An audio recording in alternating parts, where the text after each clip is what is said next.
ধর্ষণের অভিযোগে মাত্র ১৭ বছর বয়সে জেল খাটতে হয় আমাকে।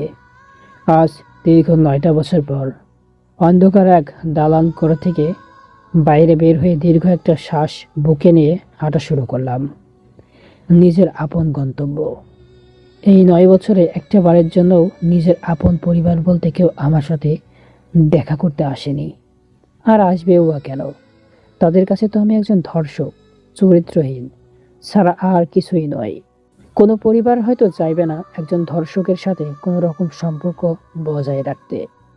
তাদের প্রত্যেকের সামনে আমি সেদিন মৃত্যু হিসাবে গণ্য হয়েছিলাম, যেদিন ধর্ষক হিসাবে সবার সামনে প্রমাণিত হয়েছিলাম। জানি না ঠিক এত বছর পরেও নিজ আপন পরিবার সম্মুখে দাঁড়ালে তারা কি আমায় মেনে নিবে, নাকি ধর্ষক, চরিত্রহীন কুলাঙ্গার বলে লাঞ্ছনা অপমান করে দূর দূর করে রাস্তার কুকুরের মতো তাড়িয়ে দিবে। হয়তো এতদিন আমার চেহারাখানিও তাদের মন থেকে মুছে গেছে। কামালপুর স্টেশন থেকে নিজ গ্রামের যাওয়ার ট্রেনের ওঠার ১০ মিনিট পর ট্রেন চলতে শুরু করলো। ট্রেন যতই সামনের দিকে এগোচ্ছে আমার কষ্ট ভরা বুকের ভেতর থাকা হার্টবিট ততই বাড়ছে। টাকা না থাকায় নিজের সিট বলতে কিছুই নেই, তাই তো বাধ্য হয়ে দাঁড়িয়ে থাকতে হচ্ছে আমায়।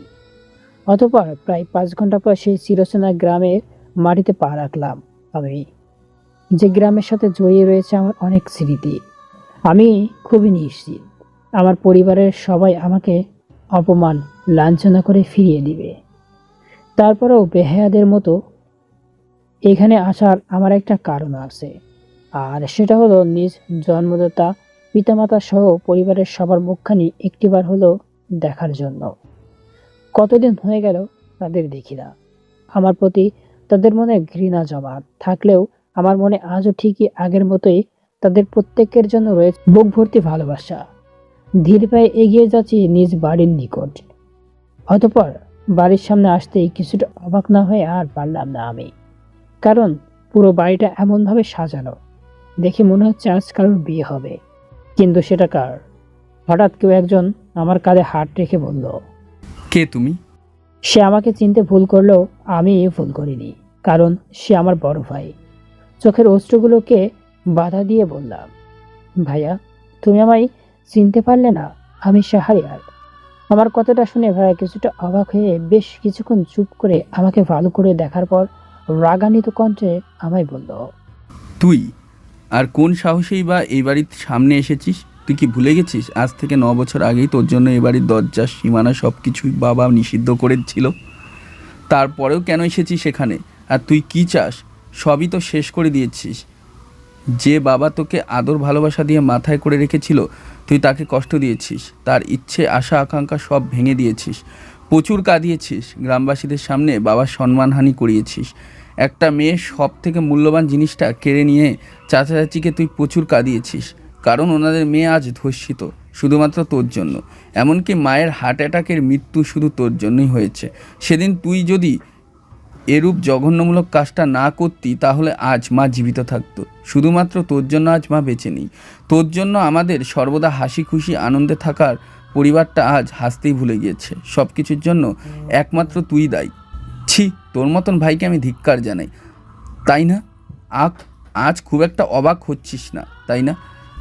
বাড়িটাকে এভাবে সাজানো দেখে জানিস আজকার বিয়ে হতে যাচ্ছে সেই মেয়েটা যাকে তুই সমাজের চোখে কলঙ্কিত করেছিস, যার সতীত্বে তুই দাগ লাগিয়েছিস, ৯ বছর জেল খেটে এসেছিস।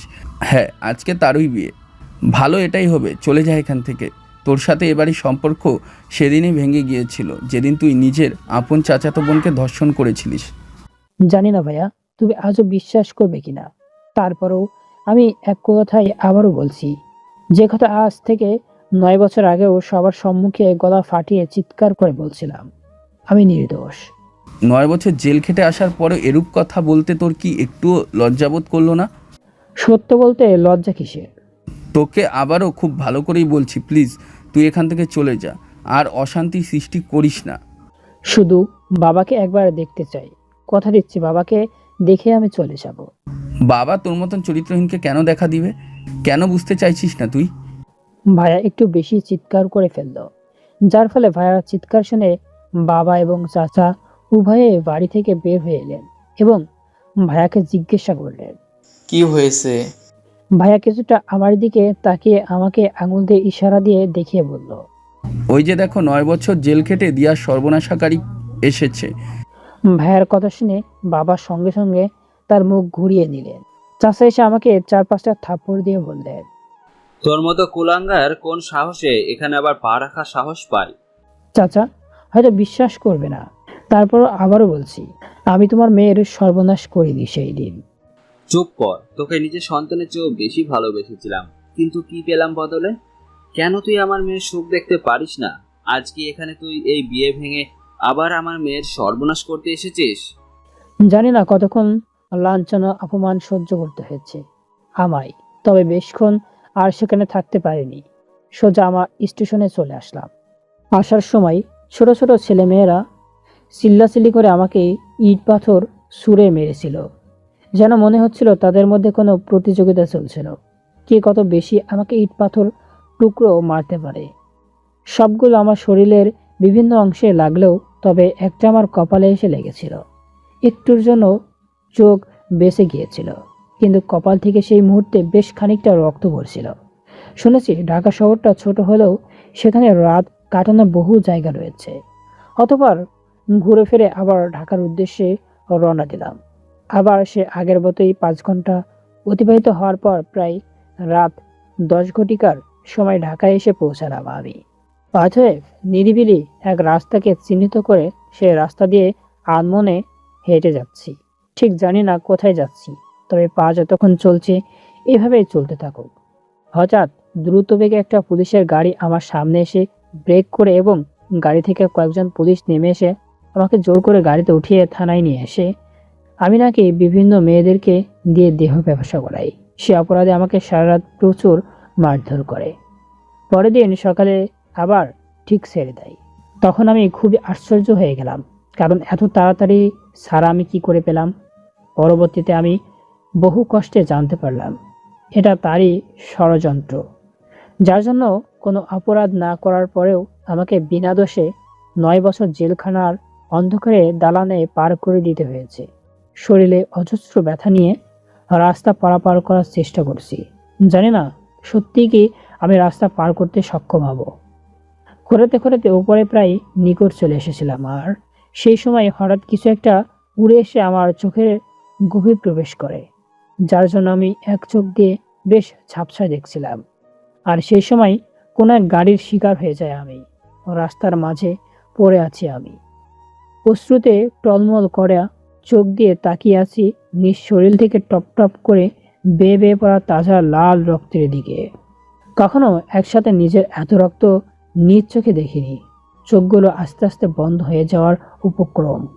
কেন প্রতিবারই আমার সাথে এমন হয়? জানি না কখন আমার জ্ঞান ফিরেছে। যখন আমি চোখের পাতা মেলাইয়া তাকাই, তখন আমি আমার পা থেকে শুরু করে শরীরের বিভিন্ন অংশে ব্যান্ডেজ করা দেখতে পেলাম। বিশেষ করে পায়ে সবচেয়ে বেশি ব্যান্ডেজ করা দেখতে পেয়েছিলাম। জ্ঞান ফেরা মাত্রই শরীরে অজস্র যন্ত্রণা যেন আমাকে চিরে চিরে খাচ্ছিল। অজস্র যন্ত্রণা আর সহ্য করতে না পেরে শেষমেশ চিৎকার দিয়ে উঠতে বাধ্য হলাম। অতঃপর একটা ডাক্তার ছুটে এলেন। সম্ভবত উনি মেয়ে হবেন। এসে আমাকে একটা ঘুমের ইঞ্জেকশন দেন এবং তার সাথে থাকা একটা নার্সকে খুব সতর্ক তার সাথে বললেন আমার আবার জ্ঞান ফিরলে এই ওষুধগুলো খাওয়াই দিতে এবং আমার যত্ন নিতে। এবং পরিশেষে উনি বললেন আমি যেন এই মুহূর্তে কিছুতেই জানতে না পারি যে আমি আর কখনো নিজের পায়ে দাঁড়াতে পারবো না। কিন্তু কথাটা যখন তিনি নার্সকে বলছিলেন সেই সময় আমার কিছুটা স্ট্রেন ছিল। পরিশেষে আমার ঘুমের নদীর অতল গভীরে তলিয়ে গেলাম। পরবর্তীতে আমার যখন জ্ঞান ফিরে তখন নার্স আমাকে কিছু ঔষধ খাওয়াই দেন। এখন পায়ে খুব যন্ত্রণা হচ্ছে, আর হবেও না কেন, সবচেয়ে বেশি তো পায়েই চোট পেয়েছি। আর এর জন্যই হয়তো আমি আর কখনো নিজের পায়ে দাঁড়াতে পারবো না। পাশে নার্স দাঁড়িয়েছিলেন। আমি তাকে উদ্দেশ্য করে বললাম, দুনিয়াটা বড়ই অদ্ভুত, তাই না? আচ্ছা এমন কেন হয় বলুন তো? অপরাধীরা বেঁচে যায়, সর্বদা নির্দোষরা কেন ফেঁসে যায়? হঠাৎ আমার এমন কথা যেন নার্সকে বেশ অবাক করে দেয়। অতএব তিনি বেশ খানিকটা অবাক হয়ে বললেন, কি বলছেন আপনি এসব? বুকে থাকা কষ্টগুলো বুকের মধ্যেই ধামাচাপা দিয়ে হাজারো বাধাকে অপেক্ষা করে মুখে হালকা হাসি এনে বললাম, না, কিছু না। আসলে আমাকে হাসপাতালে কে নিয়ে এসেছেন? ম্যাডাম নিয়ে এসেছেন? কেউ নেই। উনি এই হাসপাতালে একজন সুনামধন্য ডাক্তার। উনিই আপনাকে রাস্তার মাঝখানে পড়ে থাকতে দেখে দ্রুত হাসপাতালে নিয়ে এসে নিজেই আপনার চিকিৎসা করেছেন। ও আচ্ছা। অতঃপর নার্স চলে গেলেন, আর আমি চোখ বুজে সেই হারানো দিনগুলোর প্রতি মন নিবেশ করে চেষ্টা করছি। কতই না ছিলাম সুখে, কিন্তু মাঝখানে কি থেকে কি হয়ে গেল। দোষ না করেও কেন আজ আমার নাম অপরাধীদের তালিকায় অন্তর্ভুক্ত হয়েছে। কখনো ভাবতে পারিনি আমার জীবনও একসময় আধার ঘনিয়ে আসবে, যা আমার জীবনের অনেকটা পরিবর্তন ঘটিয়ে দিতে সক্ষম হবে। আবার চোখের পাতা মেলে তাকালাম। কারোর সুন্দর মিষ্টি কণ্ঠে সামনে দাঁড়িয়ে আছে অপরূপ সৌন্দর্যের অধিকারী একজন মেয়ে, পরনে ডাক্তারি পোশাক। হয়তো ইনি সে, যে আমাকে রাস্তা থেকে এখানে নিয়ে এসে আমার চিকিৎসা করাচ্ছেন। তিনি আমার কিছুটা নিকট এসে বললেন, তা এখন কেমন লাগছে আপনার? ভালো না। কেন, কি হয়েছে? কষ্ট বা খারাপ লাগছে নাকি? কষ্ট, যন্ত্রণা, বেদনা আমার শরীরে নয়, আমার মনের, বুকের ভিতরে, অন্তরের। আমার এমন অদ্ভুত কথা শুনে তিনি গভীর কণ্ঠে বললেন, কেন, প্রেমে ব্যর্থ হয়েছে নাকি? না, কিন্তু তার চেয়ে অধিক কষ্ট আমার। এত কষ্ট কিসের আপনার? সবকিছু সবাইকে বলা যায় না ম্যাডাম। অবশ্য একজন রোগী চাইলে তার ডক্টরকে ফ্রেন্ড মনে করতেই পারে। তাতেও অভ্যস্ত নয় আমি। আচ্ছা ঠিক আছে, নাই বা বললেন, সেটা আপনার ব্যক্তিগত বিষয়। আচ্ছা ম্যাডাম, আমার সুস্থ হতে কতদিন লাগবে? খুব তাড়াতাড়ি সুস্থ হয়ে উঠবেন আপনি। আচ্ছা, আমি কি সত্যি আর নিজের পায়ে দাঁড়াতে পারবো না? হঠাৎ আমার এমন কথা শুনে উনি বেশ পরিমাণ চমকে যান। হয়তো বুঝতে পারছেন না আমি কি করে এ কথা জানতে পারলাম। এদিক ওদিক কয়েকবার তাকিয়ে বললেন, কি বলছেন এসব? কেন দাঁড়াতে পারবেন না? নিশ্চয়ই আপনি দাঁড়াবেন, হাঁটবেন, ছুটবেন, সব কিছু করতে পারবেন। আমাকে মিথ্যা আস্থা দিয়েন না ম্যাডাম। সেই সময় নার্সকে বলা আপনার কথোপকথন আমি শুনেছি। তখনও সেন্স বলতে আমার কিছুটা ছিল। আমার কথার কোনো উত্তর না দিয়ে এখন চুপ করে আছেন তিনি। হয়তো এই মুহূর্তে বলার মতো কোনো ভাষা তার কাছে নেই। অতঃপর তিনি কিছু না বলেই চলে গেলেন আমার সম্মুখ থেকে। তাতে কোনো ভ্রুক্ষেপ বলতে কিছুই করলাম না আমি। আবার নিজ চোখের পাতা বন্ধ করলাম। নিজের ভাগ্যকে বরণ করে নিয়ে বারবার মনে মনে নিজেকে সান্ত্বনা দেওয়ার চেষ্টা করছি, কিন্তু মন আমার শান্ত কিছুতেই হতে যাচ্ছে না। রাতে আমার তিনি অর্থাৎ সেই ডাক্তার ম্যাডাম এসে আমাকে বেশ কিছুক্ষণ পরীক্ষা নিরীক্ষা করেন এবং নার্সকে ওষুধ খাইয়ে দিতে বলেন। ওষুধ খাওয়ার পর তিনি আমায় প্রশ্ন করেন, আপনি কে, কি করেন, কোথায় থাকেন, বাসা কোথায়? আপনার পরিবার বলতে কে কেউ আছে? ওনার কথার উত্তরে আমি প্রচুর পরিমাণ কষ্ট নিয়ে একটা দীর্ঘশ্বাস নিয়ে বললাম, আমি অনাথ, আমার কেউ নেই, থাকার বলতে কোনো স্থান আমার নেই। অতঃপর তিনি সেদিন আর কিছুই জিজ্ঞাসা করেননি আমায়। আস্তে আস্তে সময়ের স্রোতে প্রায় 15 দিনের মতো অতিক্রম হয়ে গেল। আজ ডাক্তার ম্যাডাম অর্থাৎ রায় ম্যাডাম তার সঙ্গে করে আমাকে তার নিজ বাসায় নিয়ে এসে আশ্রয় দান করেন। সত্যি তার মনটা অনেক বড়, নইলে কেউ এভাবে অচেনা একটা ছেলেকে নিজের বাসায় আশ্রয় দিবে? রায় ম্যাডামের মতো তার মা বাবার মনটাও বেশ বড়। সত্যি তারা প্রত্যেকেই খুব ভালো মনের মানুষ। আমাকে খুব কেয়ার করেন, ভালোবাসেন, এমনকি নিজের ছেলের মতো সম্বোধন করেছেন। আস্তে আস্তে প্রায় 4টা মাস পার হয়ে গেল। আমি এখন মোটামুটি সুস্থ, তবে আমাকে হয়তো সারা জীবন হুইল চেয়ারে বসে থাকতে হবে। তার কারণ একটাই, ওই যে আমি নিজের পায়ে দাঁড়ানোর সক্ষমতা হারিয়ে ফেলেছি। আজ রায় ম্যাডামের সাথে তার মামাতো ভাইয়ের বিয়ের কথোপকথন চলছে। সবাই এত হ্যাঁ সম্মতি প্রকাশ করলেও রায় ম্যাডাম এখনো কোনো সম্মতি প্রকাশ করেননি। পরের দিন সকলেই রায় ম্যাডাম হাসপাতালে চলেছেন এবং তার বাবা মা উভয়ই কোনো এক গুরুত্বপূর্ণ কাজে বাসা থেকে বের হন। বাসায় আমি আর কাজের মেয়েটা ছাড়া কেউ নেই। আমি হুইল চেয়ারে বসে বসে টিভি দেখছিলাম। তাছাড়া আর কি বা করার আছে আমার। কিছুক্ষণ পর বাসার কাজের মেয়েটা এক গ্লাস পানি আর একটা পাওয়ারি ওষুধ এগিয়ে দিয়ে বললেন, নিন, খেয়ে নিন। রায় ম্যাডাম একটু আগে ফোন করে আপনাকে এই ওষুধটা খেতে বলেছেন। অতঃপর আমি আর কিছু না ভেবে ঔষধটা খেয়ে নিলাম। কিন্তু আশ্চর্য, আজকের পানিটা কেন যেন আমার কাছে অন্যরকম লাগলো। হঠাৎ আমি আনব্রত কাশতে শুরু করলাম। কাশের সাথে রক্তপাত হচ্ছে আমার। গলায় সুর যেন আমার ধীরে ধীরে বন্ধ হয়ে আসছে। খুব যন্ত্রণা হচ্ছে আমার। কিন্তু আমার এমন কেন হচ্ছে? কাজের মেয়েটার পানির সাথে আবার বিষ খাওয়াই দেয়নি তো আমায়? কাজের মেয়েটার দিকে তাকাতেই দেখতে পেলাম সে মুচকি মুচকি হাসছে। তার মানে আমার সন্দেহ ঠিক, সে আমাকে পানির সাথে বিষ খাওয়াই আছে। কিন্তু কেন? আমি তো তার কোনো ক্ষতি করিনি, তার সাথে কোনো অপরাধ করিনি। তাহলে সে কেন আমায় পানির সাথে বিষ খাওয়ালো? যন্ত্রণায় কিছু বলতেও পারছি না আমি। হুট করে হুইল চেয়ার থেকে ফ্লোরে পড়ে গেলাম এবং যন্ত্রণায় প্রতিনিয়ত ছটফট করতে আরম্ভ করলাম। আমার দেহ ধীরে ধীরে শীতল হয়ে আসছে। চোখ বুঝলেই শুধু বরাবর নিজের মৃত্যুকে দেখতে পাচ্ছি। অসহায়ের মতো পড়ে আছি কাজের মেয়েটার সম্মুখে। এখনও তার মুখের হাসি দেখতে পাচ্ছি, কিন্তু সে এমন কেন করলো আমার সাথে? তারপর আর কিছু মনে নেই আমার। বেঁচে থাকার ইচ্ছাটাও সে কবে হারিয়ে ফেলেছিলাম। মিটমিট করে চোখের পাতা মেলাতেই দেখতে পেলাম রায় ম্যাডাম সহ তার মা বাবা উভয়ই আমার সামনে বসে আছেন। তাদের দেখে বেশ উদাসীন ও চিন্তিত মনে হচ্ছিল। রুমে এক কোণে সেই কাজের মেয়েটা দাঁড়িয়ে দাঁড়িয়ে ফ্যালফ্যাল করে কাঁদছে। স্পষ্ট হাতের 5 আঙ্গুলের ছাপ কাজের মেয়েটার শ্যামলী বর্ণের চেহারায় ফুটে উঠেছে। হয়তো কেউ কাজের মেয়েটাকে থাপ্পড় মেরেছে। এখনও কেউ খেয়াল করেনি যে আমার জ্ঞান ফিরেছে। সবাই নিশ্চুপ, চিন্তিত হয়ে বসে রয়েছেন। আর রায় ম্যাডামকে সবচেয়ে বেশি দুশ্চিন্ত মনে হচ্ছে। তার মুখে অনেক লুকায়িত কষ্ট কেন যেন আমি বেশ অনুভব করতে পারছি। অতঃপর রায় ম্যাডাম যখন বুঝতে পারলেন আমার জ্ঞান ফিরেছে, তখন তিনি এক দীর্ঘশ্বাস ছেড়ে কিছুটা শান্ত হলেন এবং কাজের মেয়েটাকে আমার সম্মুখে দাঁড় করিয়ে বললেন, বল, কার কথা এসব পড়েছিস? রায় ম্যাডামের কথার জবাবে কাজের মেয়েটা কান্না মাখা কণ্ঠে বললেন, আমায় মাফ করে দিন। আপনার মামাতো ভাইয়ের কথাতেই আমি ওনাকে বিষ খাইয়েছি। আপনার মামাতো ভাই আমাকে 10,000 টাকা দিয়ে বললেন আমি যেন ওনাকে পানির সাথে বিষ পান করাই। আর আমিও টাকার লোভ সামলাতে না পেরে কাজটা করে ফেলি। কাজের মেয়েটার কথাগুলো শুনে রায় ম্যাডামের মা বাবা দুজনেই একসাথে বলে উঠলেন।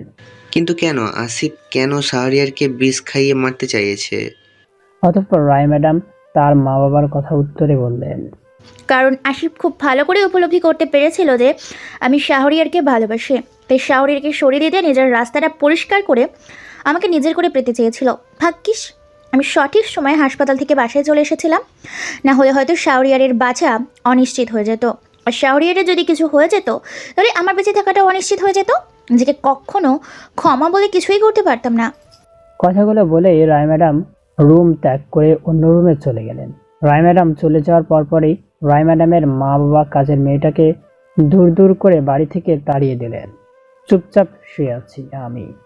তখনও চুপ ছিলাম, আর এখনো মনে মনে শুধু একটা কথাই অনবরত ভাবছি, রায় ম্যাডাম কি সত্যি আমাকে ভালোবাসেন? জানি না ঠিক, হয়তো ভালোবাসেন, আবার নাও হতে পারে। রায় ম্যাডামের মা আমার মাথায় হাত বুলিয়ে দিচ্ছে। কেন জানি আজ মায়ের কথা ভীষণ মনে পড়ছে। একটা সময় আমার মাও এভাবে আমার মাথায় হাত বুলিয়ে দিতেন। নিজ পরিবারের সাথে কাটানো সুন্দর দিনগুলো এখনো ভুলতে পারি নাই। সেই দিনগুলোর স্মৃতি প্রতিনিয়ত আজ আমার চোখের অশ্রুর কারণ হয়ে দাঁড়িয়েছে। যতই পুরনো কথাগুলো ভুলে যাওয়ার চেষ্টা করি, ততই বরাবর প্রতিটি সেকেন্ড, প্রতিটা মিনিট, প্রতিটা ঘন্টা আরও এমন কোনো সময় নেই যে আমার মনে পড়ে না। সেই সব স্মৃতি আমার ভেতরটাকে সবসময় চিরচির করে খাই। অতএব রায় ম্যাডামের মা হঠাৎ করে বলে উঠলেন, আচ্ছা, রায় তো বলল তোমার কেউ নেই, অর্থাৎ তুমি অনাথ। এটা কি সত্যি? ওনার কথার জবাবে আমি বেশ কিছুক্ষণ চুপ করে থাকার পর উত্তরে খুব কষ্ট নিজেকে বেশ শক্ত করে বললাম, হ্যাঁ, আমি অনাথ, কেউ নেই আমার। আজ থেকে কখনো নিজেকে একা মনে করবে না, কখনো অনাথ বলবে না, কারণ আজ থেকে মনে করবে আমরাই তোমার পরিবার। আর এমনিতেও এই কথা আগেও আমি তোমাকে বহুবার বলেছি। আচ্ছা, তাহলে তুমি বিশ্রাম নাও, আমি আসি। কথাগুলো বলেই তিনি চলে গেলেন। রাতে রায় ম্যাডাম এসে আমাকে নিজের হাতে খাওয়াইয়া দিলেন। এই প্রথম তিনি আমাকে খাওয়াই দিয়েছেন। সত্যি আমি কখনো ভাবতেও পারিনি এমন এক মেয়ের মনে আমার ঠাঁই বলে কিছু হবে। পরের দিন সকালে রায় ম্যাডামের মামাতো ভাই বাড়িতে এসে হাজির হয় এবং আমাকে দেখে তিনি যেন অবাকের শেষ সীমানায় অতিক্রম করে ফেলেন। হয়তো ভাবতে পারেননি আমাকে এভাবে নিজের চোখে দেখতে পাবে। পরিশেষে ওই দিন রায় ম্যাডাম তার মামাতো ভাই আসিফকে প্রচুর পরিমাণ অপমান করে বাড়ি থেকে তাড়িয়ে দেন এবং ফোন করে আসিফের মা বাবা উভয়কে তাদের ছেলে কুকর্মগুলো বলে দিয়ে ফোন রেখে দেয়। আস্তে আস্তে আরও কয়েকটা দিন চলে যায়। 10 দিন পর আমার আর রায়ের বিয়ের দিন তারিখ সময় নির্ধারিত করা হয়েছে। এতে সবাই খুশি থাকলেও কেন জানি আমি খুশি নেই, কারণ আমি রায়কে হয়তো খুশিতে রাখতে পারবো না।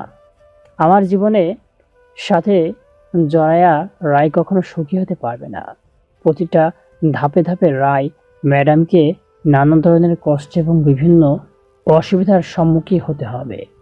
হুইল চেয়ারে বসে আছি, চোখের সামনে রায় ম্যাডাম তার কোনো এক গুরুত্বপূর্ণ কাজ সম্পন্ন করার চেষ্টা করছে।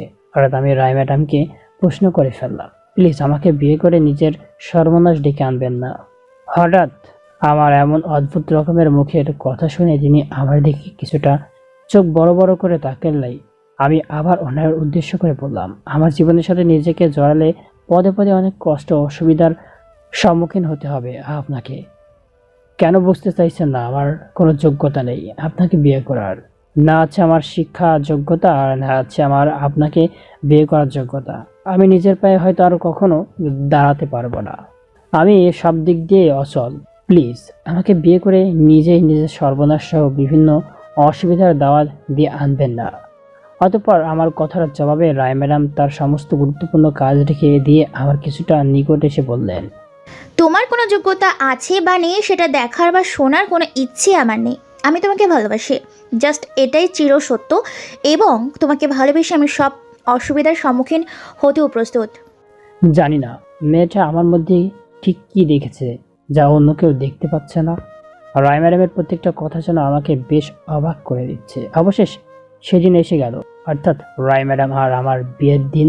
অবশ্য রায় ম্যাডাম ডাকতে আমায় নিষেধ করেছে, তারপরও অনেক দিনের অভ্যাস কি করে বা এত সহজে নিয়ন্ত্রণ করব। সারা বাড়িতে হইচই। ধীরে ধীরে রায়দের সব রিলেটিভরা আসা ধরল। বিয়েতে রায়ের বড় মামা অর্থাৎ আসিফের বাবা মা, আসিফ অর্থাৎ তাদের পক্ষ থেকে কেউ আসেনি, আর আসবেও বা কীভাবে। রায় যে পরিমাণ অপমান করেছে আমার মনে হয় না আত্মসম্মান বলে কিছু থাকলে তাহলে আর আসবেও না। বিয়েতে রায়ের বড় মামা না আসলেও রায়ের ছোট মামা ঠিকই এসেছেন। শুনেছি রায়ের ছোট মামা নাকি একজন জজ, তবে কখনো দেখা হয়নি তাকে। পরিশেষে বিয়ের বেশ কিছুক্ষণ আগে যখন রায় তার ছোট মামার সাথে আমার পরিচয় করে দিতে চাই, তখন রায়ের ছোট মামাকে দেখে আমি যেন অবাকের শীর্ষে উঠে যাই। উনি যেন বেশ খানিকটা অবাক হয়ে যান। আমি ওনাকে চিনতে ভুল করিনি, আর উনি হয়তো আমায় ঠিকই চিনেছেন, আর চিনবেনই বা না কি করে। স্বয়ং ওনার নির্দেশেই তো আমার 9টা বছর জেল হয়েছিল। 9টা বছর ধুকে ধুকে আমার অন্ধকার এক জেলখানায় পড়ে থাকতে হয়েছিল। অতএব উনি আমার দিকে বেশ কিছুক্ষণ তাকিয়ে থাকার পর ঘর ভর্তি মানুষের সামনে চিৎকার করে আমাকে আঙুল দিয়ে চিহ্নিত করে দেখিয়ে দিয়ে বললেন, এই বিয়ে হতে পারে না। ধর্ষণের অভিযোগে 9 বছর জেল কাটা এক আসামির সাথে আমার ভাগ্নের বিয়ে হতে পারে না। হঠাৎ ওনার এমন কথা শুনে সবাই যেন কয়েক মুহূর্তের জন্য স্তব্ধ হয়ে গেছিল। প্রত্যেকের চোখের দৃষ্টি লক্ষ্য সবকিছুই যেন আমার উপর এসে পড়েছিল। সবাই তাকিয়ে আছে আমার দিকে, এমনকি রায়ও।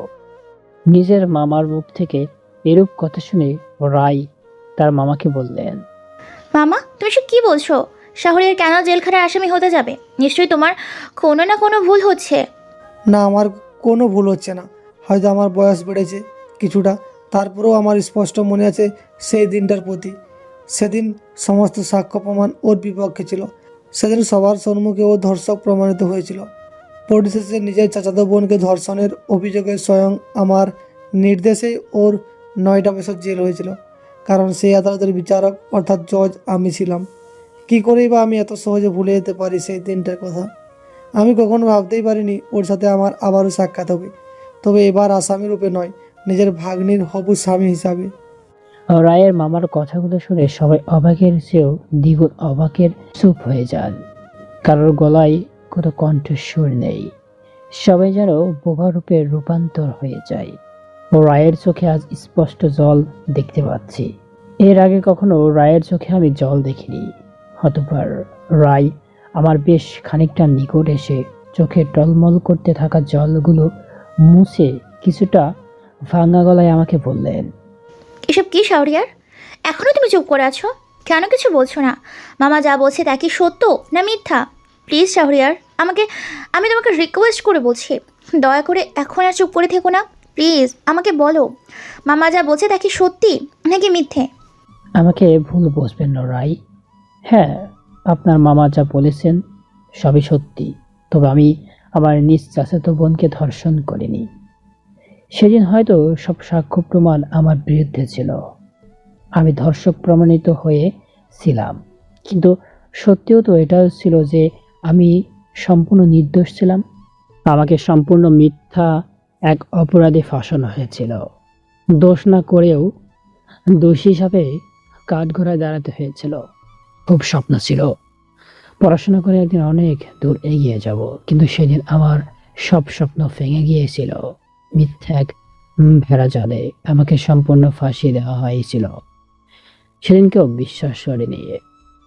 আমি সবার কাছে অবিশ্বাস্যর পাত্র হয়ে গিয়ে দাঁড়িয়েছিলাম। সবাই আমাকে সেদিন ধিক্কার জানিয়েছিল। সেদিন সাপোর্ট করার মতো কাউকে আমার পাশে পাইনি, যাকে নিজের আপন বোনের মতো সম্মান করতাম, ভালোবাসতাম। কিন্তু সেই বোনই দিন শেষে আমাকে তার বুনো মিথ্যা জালে ফাঁসি দিয়ে অপরাধী হিসাবে সবার সম্মুখে চিহ্নিত করেছে। সেদিন সবকিছু যেন আমার বিরুদ্ধে ছিল। কোনো অপরাধ না করেও সেদিন সবার সম্মুখে দোষী সাব্যস্ত হয়ে 9টা বছর আমাকে ওই অন্ধকার জেলখানায় দোষ না করা সত্ত্বেও বিভিন্ন আসামিদের মাঝে বছরের পর বছর কাটিয়ে দিতে হয়েছে। এমন কেন হয়? কেন আসলো লেগেট? এমন কেন হয়? কেন আসল অপরাধীর প্রতি নিয়ত বেঁচে থাকতে? কেন আসল অপরাধীরা প্রতিনিয়ত বেঁচে যায় আর সর্বদা নির্দোষ অপরাধ মানুষরাই ফেঁসে যায়? আপনি কি জানেন রায়, 9 বছর পরেও নিজ আপন পরিবারের সম্মুখে দাঁড়িয়ে অনেক লাঞ্ছনা অপমান সহ্য করার পরেও আমি একই কথা বলছিলাম যে আমি নির্দোষ, কিন্তু তারপরেও কেউ বিশ্বাস করেনি।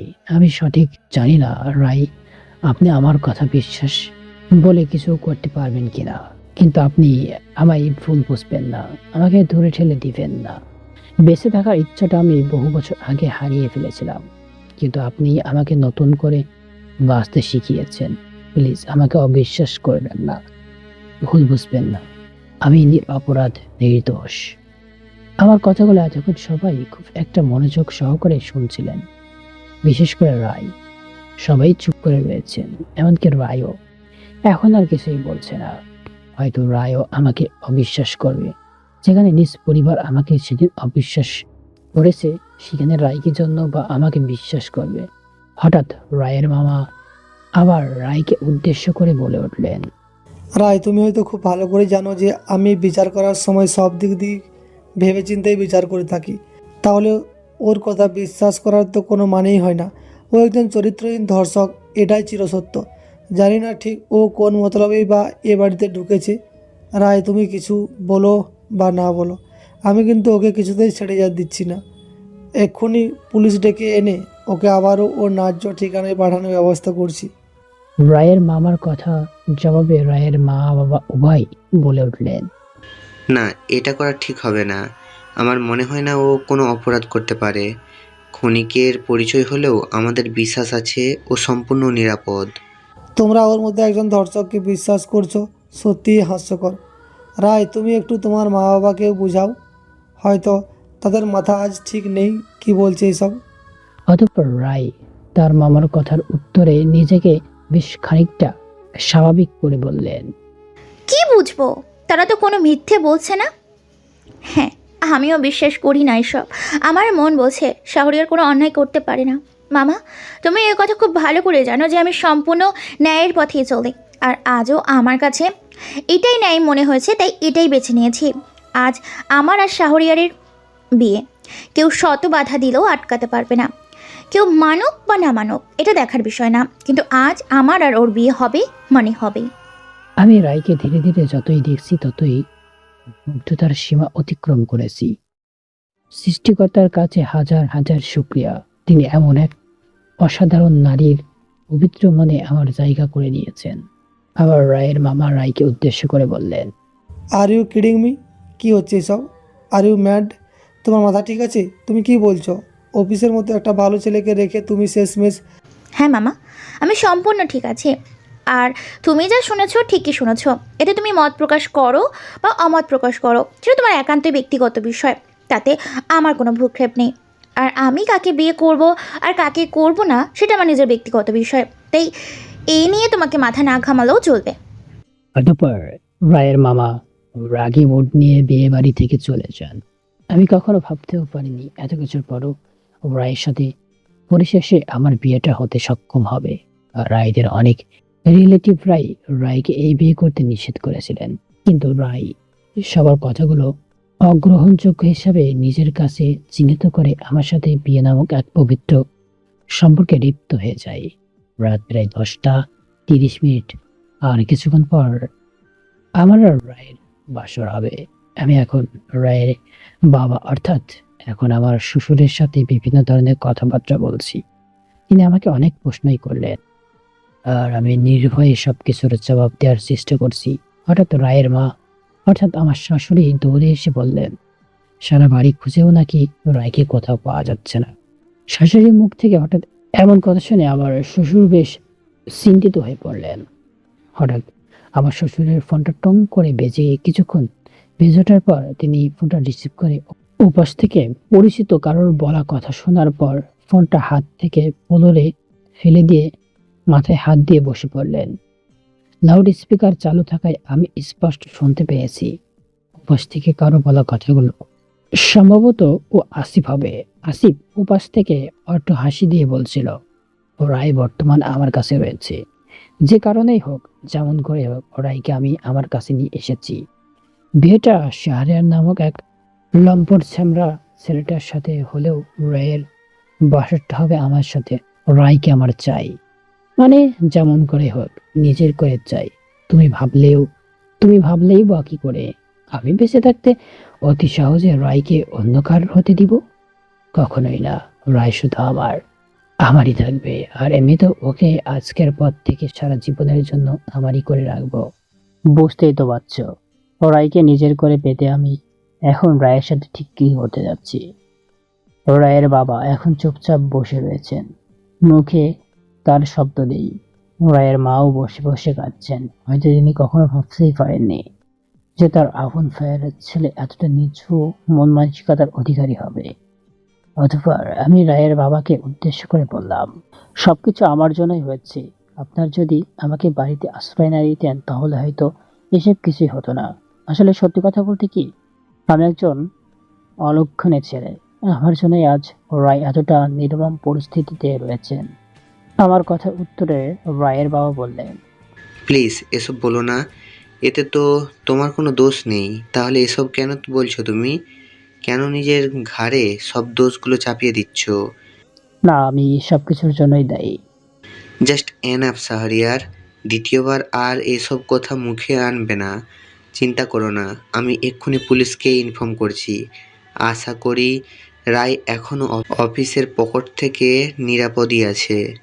রায়ের বাবার কথা শেষ না হতেই দরজার সামনে দাঁড়িয়ে কেউ একজন কিছুটা স্বাভাবিক কণ্ঠে বললেন, পুলিশকে ইনফর্ম করার আর কোনো দরকার নেই। অতঃপর সবাই দরজার সামনে তাকাতেই রায়কে দেখতে পেল। রায়কে দেখে তার বাবার সমস্ত চিন্তা দুশ্চিন্তা যেন এক নিমিষে উড়াল দিয়ে চলে গেল। অতএব রায়ের মা রায়কে জড়িয়ে ধরে কান্নায় ভেঙে পড়লেন। মনে মনে খোদার কাছে হাজার কোটি শুকরিয়া, তিনি রায়ের মতো এক পবিত্র নারীকে অপবিত্র হতে দেননি। পরিশেষে রায় তার মাকে বহু কষ্টে সম্মুখী হয়ে শান্ত করে সক্ষম হন। রায়ের বাবা রায়কে জিজ্ঞাসা করলেন, কিভাবে কি হয়েছে মা, আমাদের একটু বল। মিস বাবার উত্তরে রায় বললেন, আসলে বড় মামা আমাকে কল দিয়ে অনেক রিকোয়েস্ট করে বলেছিল নিচে, অর্থাৎ বাড়ির গেটের সামনে আসতে। আসিফ নাকি আমার কাছে ক্ষমা চাইতে এসেছে। আমি প্রথমে নারাজি হলেও পরবর্তীতে মামার অনেক জোরাজুরিতে রিকোয়েস্ট করেছে, নিজের হার মানতে বাধ্য হলাম। কিন্তু কখনো ভাবিনি যে তাদের মনে মনে এই ফন্দি ছিল।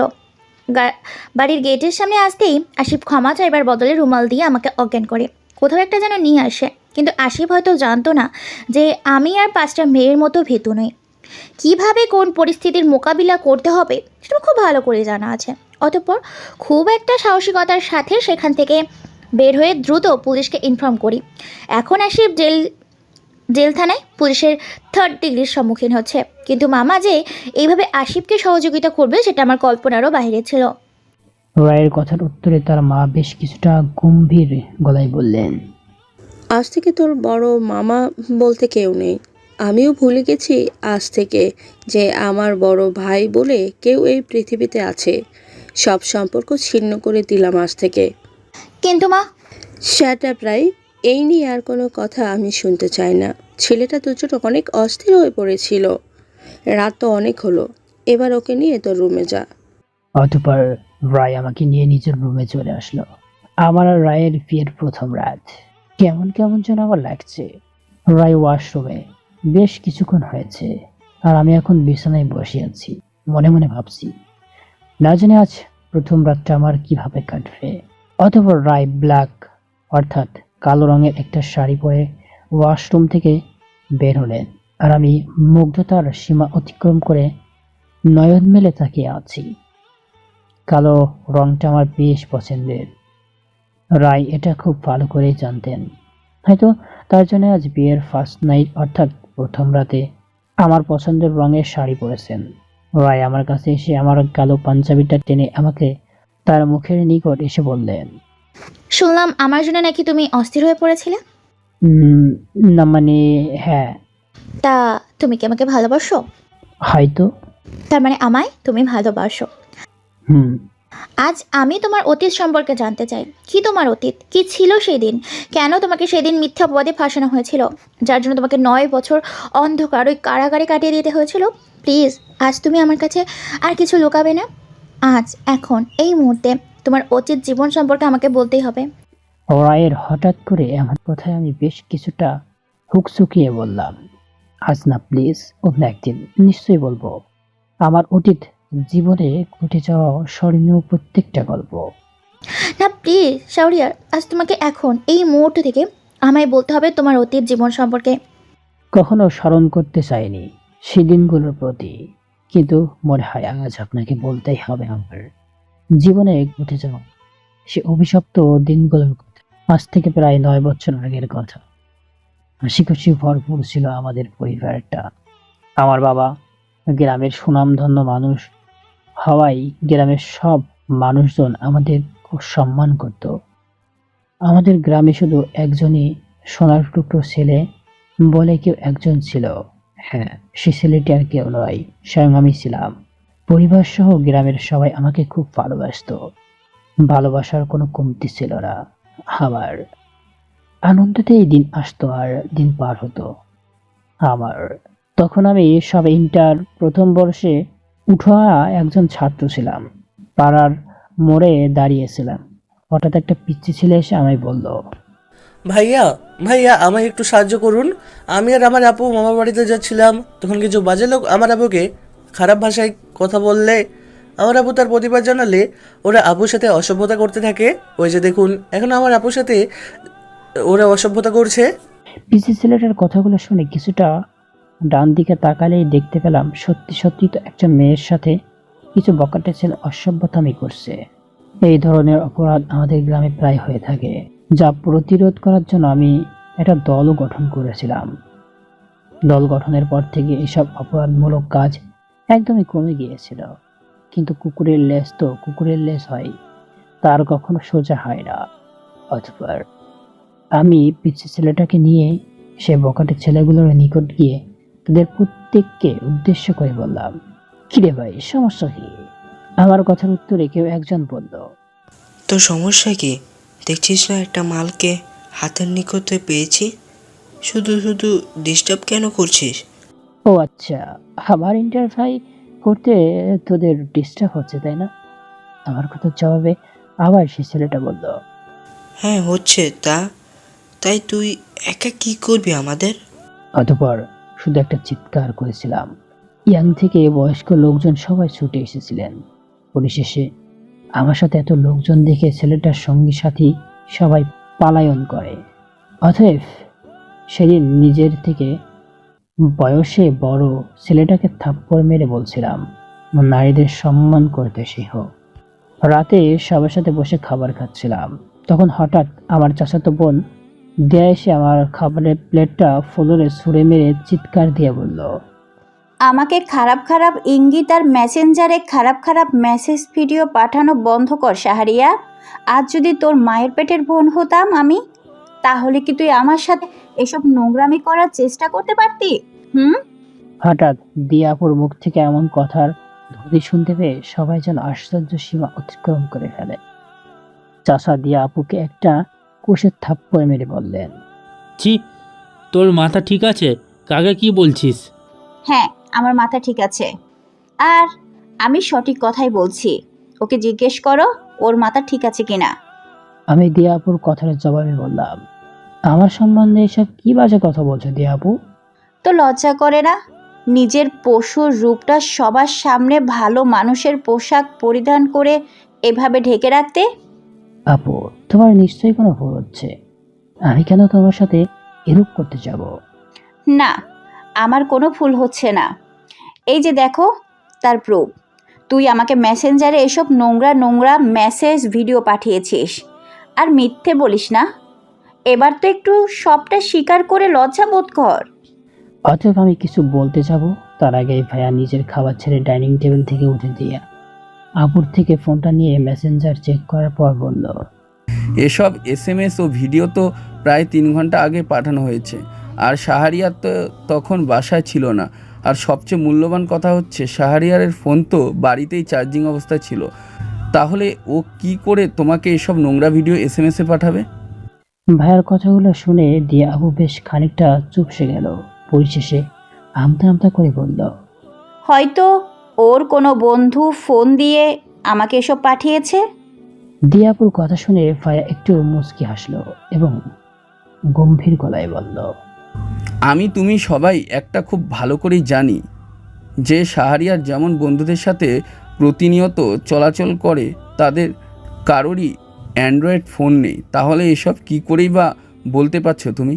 বাড়িতে আজ বাহিরের অনেক মানুষের আনাগোনা হয়েছে, হয়তো তাদের মধ্যেই কেউ এমন কাজ করেছে। ভাইয়ার কথাগুলো শুনে দিয়া আপু আর কিছুই বলল না। আমতা আমতা করে নিজের রুমে চলে গেল এবং যাওয়ার আগে দিয়া আপু আমার দিকে এক অদ্ভুত রাগের চাহনিতে তাকিয়েছিল। জানি না তার কারণ কি। এখনো চুপচাপ বসে মা বাবা যার যার মতো খাবার খাচ্ছেন।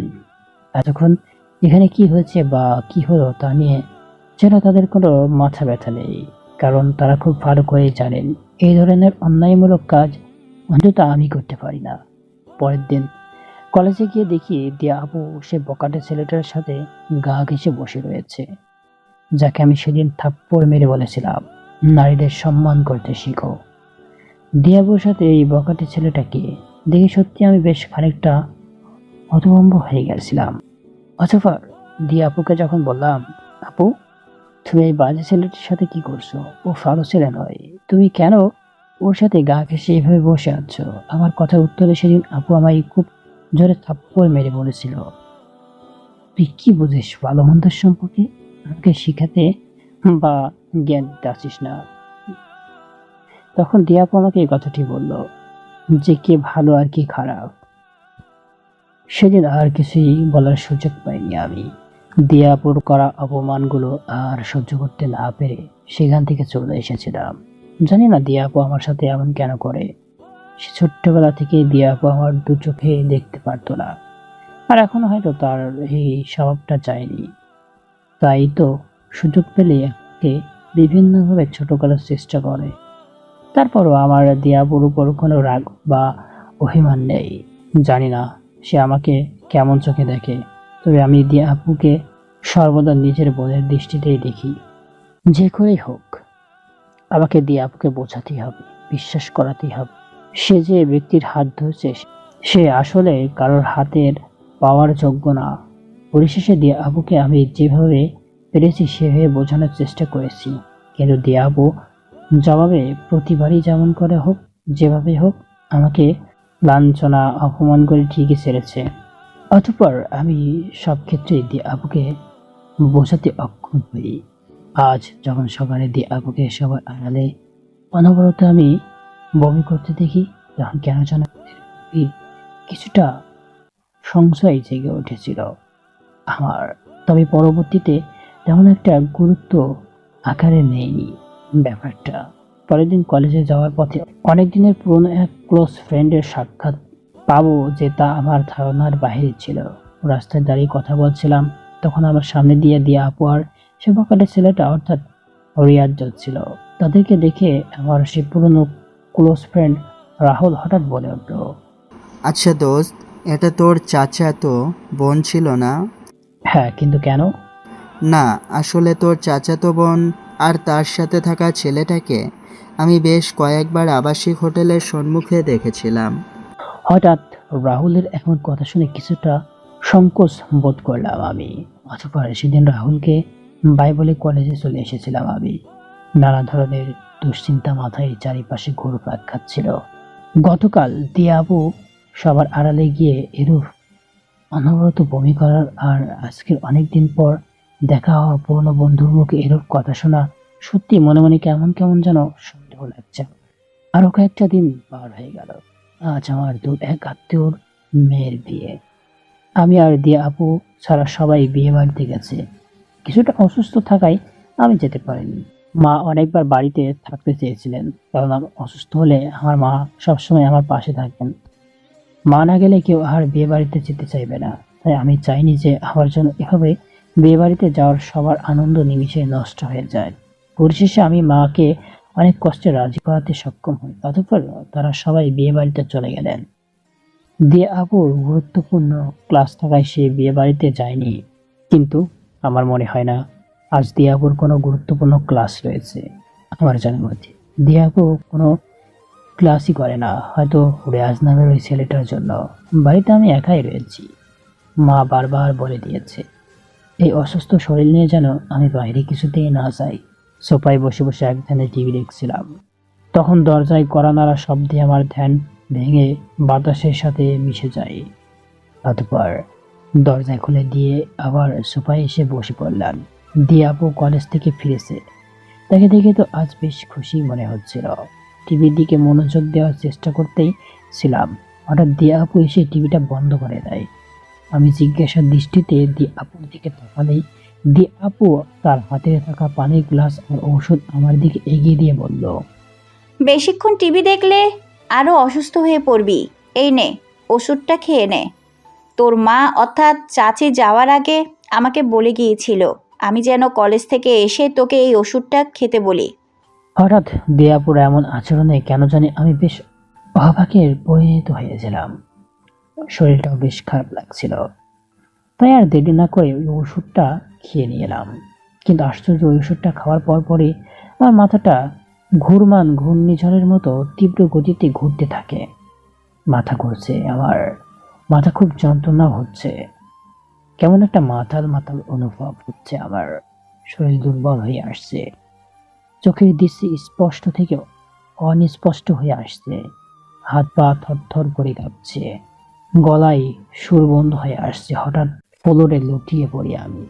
তারপর আর কোনো কিছু বলতেই কিছুই মনে নেই আমার। যখন আবার চোখের পাতা মিলিয়ে তাকাই, তখন আশেপাশে মা বাবা ভাই চাচা চাচি সবাইকে দেখতে পেয়েছিলাম, কিন্তু আমার প্রতি তাদের প্রত্যেকের চোখের দৃষ্টি যেন বেশ অন্যরকম লাগছিল। পরিশেষে আমি জানতে পারি আমি নাকি নেশা করে দিয়া আপুকে ধর্ষণ করেছি। কথাটা শোনা মাত্রই আমি যেন সম্পূর্ণ বোবা হয়ে গিয়েছিলাম। মুখ থেকে যেন আমার কোনো শব্দই বের হচ্ছিল না। অবাকের সীমা তো সেই কখন অতিক্রম করে ফেলেছিলাম। মাথাটা এখনো ঘোরাচ্ছে, আমার শরীরটা বেশ দুর্বল অনুভব হচ্ছে। ডান দিকে কিছুটা দূরে বসে বসে কাছে দিয়ে আপু, তার জামার বেশ কয়েকটা অংশ ছেঁড়া। অনেকেই সান্ত্বনা দেওয়ার চেষ্টা করছে দিয়া আপুকে। আমার মাথায় যেন এখন কিছুই ধরছে না, কি হচ্ছে এসব। অতঃপর ভাইয়া আমাকে জিজ্ঞাসা করলেন, তুই সত্যি কি দিয়ার সাথে এসব করেছিস? ভাইয়ার কথার উত্তরে আমি আশ্চর্য হয়ে বললাম, বিশ্বাস করো ভাইয়া, কসম করে বলছি আমি দিয়া আপুর সাথে এসব কিছুই করিনি। তুমি তো জানোই আমার সম্বন্ধে, তাহলে এসব কেনই বা বলছো আমায়? আবার বলা কথা শেষ না হতেই দিয়া আপু উঠে দাঁড়িয়ে চিৎকার করে বলল, মিথ্যা, ও এখনো মিথ্যেই বলছে। ওর আগে থেকে আমার উপর ক্ষুধার্ত হায়নাদের মতো নজর ছিল। আজ কলেজ থেকে এসে ওকে হাতে নাতে নেশা করতে ধরেছিলাম, কিন্তু পরক্ষণে ও আমার উপর ক্ষুধার্ত জানোয়ারের মতো ঝাঁপিয়ে পড়ে। পরিশেষে আমার বেঁচে থাকার অধিকারটুকু চিরকাল এর জন্য কেড়ে নেয়। জোর করে আমাকে পবিত্র থেকে অপবিত্র করে, সবচেয়ে বড় সর্বনাশ করে আমার। আমি জানি খুব ভালো করে, অনেকে হয়তো আমার মুখের বলা কথাগুলো বিশ্বাস বলতে কিছুই করবে না, কিন্তু আজ সবাইকে আমার কথা বিশ্বাস করতেই হবে। ওই যে সামনে দাঁড়িয়ে থাকা ছেলেটা আসলে একটা মুখোশধারী নরপশু। আমার সর্বনাশ করার আগেও ওর ফোনে ভিডিও রেকর্ডটা চালু করে রেখেছিলাম, যাতে পরবর্তীতে আমাকে এই ভিডিওটার ভিত্তিতে নিজের বশে রাখতে পারে। কিন্তু আজ এই ভিডিও রেকর্ডটাই সবার সামনে ওর মুখোশ উন্মোচন করবে। নিজের ফাঁদে নিজেই ফেসে গেল অতিরিক্ত নেশা করার ফলে। অতঃপর ও একসময় জ্ঞান শূন্য হয়ে পড়ে। অতএব সেই মুহূর্তে বেশ কয়েকবার সুইসাইড করার বিষয়টা মাথায় টোকা দিয়েছিল, কিন্তু সুইসাইড করতে গিয়ে ও কেন জানি করতে পারেনি। কারণ সেই সময় আমার মনে হয়েছিল এই কাজটা বেটার হবে না। সুইসাইড অর্থাৎ আত্মহত্যা সব সমস্যার সমাধান হয় না, অর্থাৎ এটা বোকামি ছাড়ার কিছুই না। পরিশেষে তখন আমি নিজেকে বহু বাধার সম্মুখীন হয়ে কোনো মতে সামলে নিয়ে ভিডিও রেকর্ডটা প্রমাণস্বরূপ নিজের আয়ত্তে নিয়ে এসে প্রতিনিয়ত ভেজা চোখে তাকিয়েছিলাম বাহিরের দিকে।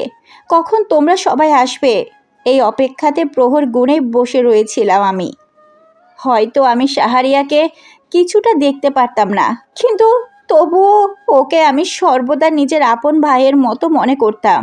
কখনো ভাবতে পারিনি আমি ও আমার সাথে এরূপ এত বড় একটা অন্যায় করবে।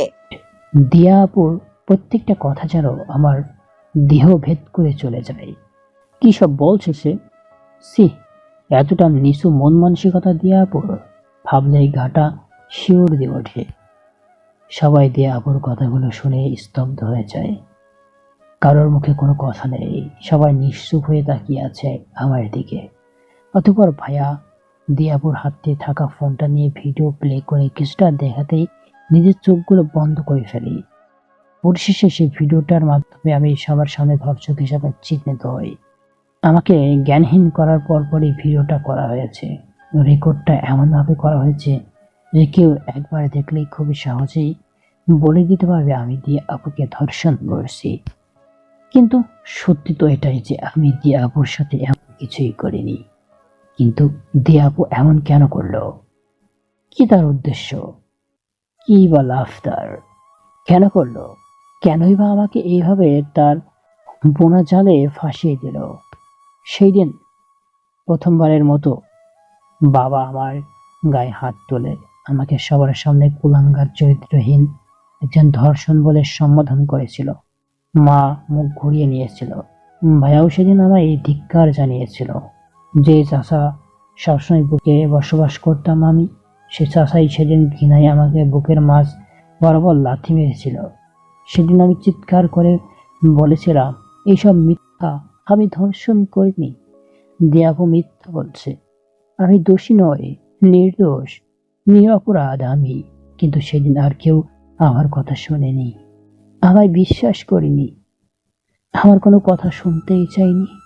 সবাই সেদিন আমায় ধিক্কার জানিয়েছিল, আঙুল তুলে দিয়ে আমাকে ধর্ষণ চরিত্রহীন কুলাঙ্গার বলে লাঞ্ছনা অপমান করেছিল। গ্রামের মানুষজন আমার দিকে তাকিয়ে স্মৃতি করছিল। অতঃপর দিয়াপুর মেডিকেল টেস্ট করা হয়। রিপোর্ট স্পষ্ট উল্লেখ করা ছিল দিয়াপু শারীরিক নির্যাতনের শিকার হয়েছে। সবশেষ আমাকে হাত কড়ি পরিয়ে টেনে হিসড়ে আদালতে তোলা হয়। আমার বিচার কার্যের জন্য ধর্ষকদের মিথ্যা প্রমাণের পাশাপাশি আমার বিরুদ্ধে আর অনেক মিথ্যা প্রমাণও আদালতে পেশ করা হলো। আমি নাকি নেশা করতাম, ড্রাগস নিতাম, ইয়াবা সেবন করতাম। আমি কিশোর গ্যাংয়ের সাথে সম্পূর্ণ জড়িত আছি এবং সবার আড়ালে বিভিন্ন কিশোর অপরাধ অনবরত করেই যাচ্ছি। সেদিন অসহায়ের মতো আমি তাকিয়ে থাকা ছাড়া আর কিছুই ছিল না আমার হাতে। আমি স্পষ্ট ধ্বংসবাস হয়ে গেছিলাম, সর্বহারা হয়ে গেছিলাম। কেউ ছিল না আমার পাশে, সবাই ছিল আমার বিপক্ষে। পরিশেষে আমার দীর্ঘ 9টা বছরের জন্য অন্ধকার কারাগারে পাঠানোর নির্দেশ আদালত থেকে দেওয়া হয়। 9টা বছর আমি বাইরের আদালত দেখতে পারিনি, বাইরের পরিবেশ সাথে আমি পরিচিত হতে পারিনি। 9টা বছর আর নদীর পাড়ে বসে সূর্য ডোবা দেখতে পাইনি আর পরন্ত বিকেলের আঁকা বাঁকা পথে একে অপরের হাত ধরে কাপলদের হাঁটাহাঁটি দেখতে পাইনি আর রোজকাল কারোর মতো আকাশ ভরা ঝিলমিল করতে থাকা চকচক তারা গুলো। রাত আর দিন আমার কাছে একই মনে হয়েছিল। প্রতিটা দিন, সময়, মুহূর্ত আমার দু চোখ জলে জর্জরিত হয়ে কেটেছে। দোষী না হয়েও দোষীদের খাতায় নাম লিখিয়ে সাজা ভোগ করতে হয়েছিল আমায়। সকাল হলেই পুলিশের লাথি খেতে হয়েছিল আমায়। মাঝে মধ্যে তাদের করা টর্চারের সম্মুখীনও হতে হয়েছে। প্রতি মুহূর্তে মৃত্যুকে ডেকেছিলাম আমি, কিন্তু মৃত্যু এসে আর আমার সামনে হাজির হয়নি। অতএব 9 বছর পর জেল থেকে বের হয়ে আবার নিশ্চয়ই আপন ঠিকানায় পা বাড়িয়েছিলাম। সেখানে গিয়ে আবার অনেক অপমান লাঞ্ছনার শিকার হই এবং শেষ মায়ের মৃত্যুর দুঃখ সংবাদটা শুনতে পাই আমি। 9 বছর পর জেল খেটে এসে তাদের থেকে পাওয়া আবার সে বিভিন্ন অপমান লাঞ্ছনা সহ্য করার পরেও সে একই কথা আবারও বলেছিলাম, আমি নির্দোষ। কিন্তু তবু কেউ আর বিশ্বাস বলতে কিছুই করল না। হয়তো আমার প্রতি তাদের প্রত্যেকের বিশ্বাসটা সেই কবে উঠে গেছে। গ্রাম থেকে চলে আসার সময় ছোট্ট ছোট্ট ছেলে মেয়ে বা রাস্তায় পর্যন্ত আমাকে ইট পাথর ছুঁড়ে মারার জন্য একে অপরের প্রতিধ্বনি হতেও দ্বিধাবোধ করিনি। ঢাকা এসে ঠিকানাহীন এক এদিক সেদিক ঘুরছিলাম। থাকার কোনো জায়গা ছিল না আমার। পা যতক্ষণ চলছিল ততক্ষণ হাঁটার চেষ্টা করছিলাম, কিন্তু হুট করেই পুলিশ এসে আমাকে থানায় নিয়ে এসে মিথ্য এক অপরাধে ভিত্তিতে প্রচুর পরিমাণ মারধর করে পরের দিন ছেড়ে দেয়। পরিশেষে বহু কষ্টের সম্মুখীন হয়ে জানতে পারি এর পিছনেও আমার চাচাতো বোন নামক ওই দিয়া মেয়েটাই হাত রয়েছে। জানি না আবার কখন দিয়া নামক মেয়েটার সম্মুখীন হব বা হতে পারবো। তবে সৃষ্টিকর্তা যদি ওই সম্মুখীন আমার সাথে করায়, তাহলে আমি সেই দিন তাকে খুব করে জিজ্ঞাসা করব, কেন আমার সাথে এত বড় একটা নিষ্ঠুর থেকে নিষ্ঠুরতম অন্যায় কাজ করলো? কেন সেদিন আমার মিথ্যা আহ্বাদে ফাঁসি দিয়ে সবার সামনে আমাকে ধর্ষণ হিসাবে পরিচয় করিয়ে দিল, যার জন্য আমাকে বছরের পর বছর অন্ধকার কারাগারে দোষ না করা সত্ত্বেও কাটিয়ে দিতে হয়েছে? আমি কি এমন করেছি তার সাথে? কি আমার অপরাধ? কি এমন ক্ষতি করেছি আমি দিয়া নামক মেয়েটার, যার জন্য আমায় এভাবে মিথ্যা অপবাদে মিথ্যা প্রমাণের ভিত্তিতে এত বড় এক অপরাধের ফাঁসিয়ে দিল, আমাকে ধ্বংসের শীর্ষে তুলে দিল, এভাবে মৃত্যুর অতি নিকট ঝুঁকিয়ে দিল, ভেঙে চুরে শূন্য বিচূর্ণ রূপান্তরিত হতে বাধ্য করলো আমায়। নিজ বাসর ঘরে বসে দুঃখের চাদরে মোড়ানো আমার জীবনের গল্প এতক্ষণ রায় নামক পবিত্র সুন্দর মনের অধিকারী, যে কিনা এখন আমার সারা জীবনের সুখ দুঃখের ভাগিদার বা জীবন সঙ্গী, তাকে শোনালাম। আমার জীবনের গল্প শুনে রায় যেন পুরোপূর্ণ বাকরুদ্ধ হয়ে যান। কি বলবে এখন আমায় কিছুই যেন মনে হচ্ছে এখন আর তার মাথায় আসছে না। চোখ ভর্তি অশ্রু নিয়ে রায় আমাকে বেশ খানিকটা শক্ত করে জড়িয়ে ধরল। হঠাৎ মধুর কণ্ঠে মসজিদের মাইক শোনা যাচ্ছে আজান শোনা মাত্র রায় আমাকে ছেড়ে দিয়ে নিজ চোখের জল এবং আমার চোখের জলগুলো শাড়ির আঁচল দিয়ে মুছে দিল এবং একসাথে নামাজ আদায় করার জন্য আমাকে বেশ সতর্কর সাথে ওয়াশরুমে নিয়ে গেল। অতঃপর আমরা উভয়ে একসাথে উজু করে এসে নামাজ আদায় করে নিলাম। আস্তে আস্তে আমাদের বেশ কয়েকদিন খুব ভালোভাবেই বিবাহিক জীবন পার হয়। আজ রায়ের এক বান্ধবীর বিয়েতে রায়কে আর আমাকে বাধ্যতামূলক আসতে বলা হয়েছে। রায়ের মা বাবার আবার বিয়ে বাড়িতে যেতে তেমন একটা ভালো লাগে না, তাই তারা আমাদের সাথে আসতে নারাজ। অতঃপর রায়ের বান্ধবীর বাড়ির নিকটে এসে পৌঁছালাম।